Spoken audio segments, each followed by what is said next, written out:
मित्रों, बहुत ही ये दुख, असहनीय दुख की बात है कि हमारा एक बहुत नौजवान होनहार देश का सैनिक लेफ्टिनेंट विनय नरवाल आतंकवादियों का शिकार हो गया, शहीद हो गया। उनके परिवार के लोगों को मिलने के लिए मैं आज आया हूँ। स्वाभाविक है, हम सबको इतना कष्ट है, दुख है, मन में पीड़ा है, परिवार के लोगों को होना स्वाभाविक है। परिवार ने बहुत ही एक प्रकार से बड़े अरमान होते हैं कि बेटे को पाल पोस करके और एक अच्छे मुकाम पर उसको पहुंचाया है। देश की सेवा के लिए लंबे समय तक उसने सेवा करनी थी, लेकिन जिस प्रकार की घिनौनी हरकत हुई है, आतंकवादियों ने की है, इसकी मैं निंदा करता हूं, घोर निंदा करता हूं। और साथ ही और जो 25 लोग उनके साथ मारे गए हैं, एक नागरिक नेपाल के भी हैं। मैं कल नेपाल में था, नेपाल के प्राइम मिनिस्टर को मिलकर के भी मैंने सांत्वना व्यक्त की।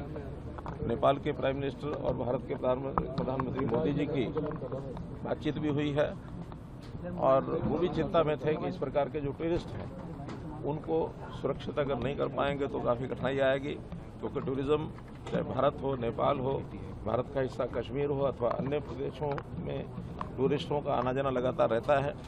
कल मैं नेपाल में था तो वहाँ भी बड़ी संख्या में जो इधर से धार्मिक यात्रा पर और टूरिज्म पर भारत के लोग जाते हैं, उनसे भी मिलना हुआ था। ये घटना हम सब के लिए चिंता की बात है। प्रधानमंत्री जी विदेश गए हुए थे, उन्होंने तुरंत अपना दौरा रद्द करके और वापस आए। कल दिन भर बैठकें चली, आपसी बातचीत हुई और कल कैबिनेट की जो सिक्योरिटी कमेटी है, कैबिनेट कमेटी और सिक्योरिटी, उनकी मीटिंग हुई है। और जो पाकिस्तान के खिलाफ जिस प्रकार के वहाँ कदम उठाए गए हैं हमारे एक्सटर्नल अफेयर मिनिस्ट्री ने, बहुत सख्त कदम हैं, इनको कोई बहुत हल्के से न ले। पाकिस्तान के हाई कमीशन को यहाँ से खाली करने के लिए कह दिया गया है। हमारे जो उच्चायोग पाकिस्तान में था उनको वापस बुला लिया गया है। अटारी बॉर्डर उसको बंद कर दिया गया है। किसी भी पाकिस्तानी नागरिक को कोई वीज़ा नहीं दिया जाएगा। जो पहले से वीज़ा पर यहाँ आए हुए हैं उनको भी 1 मई से पहले यहाँ से जाने के लिए कह दिया गया है। और सबसे बड़ा जो एक विषय है, जो वर्षों से जिसका लाभ पाकिस्तान उठाता था, वो सिंधु जल समझौता, उसको अब एबियंस में रख दिया गया है।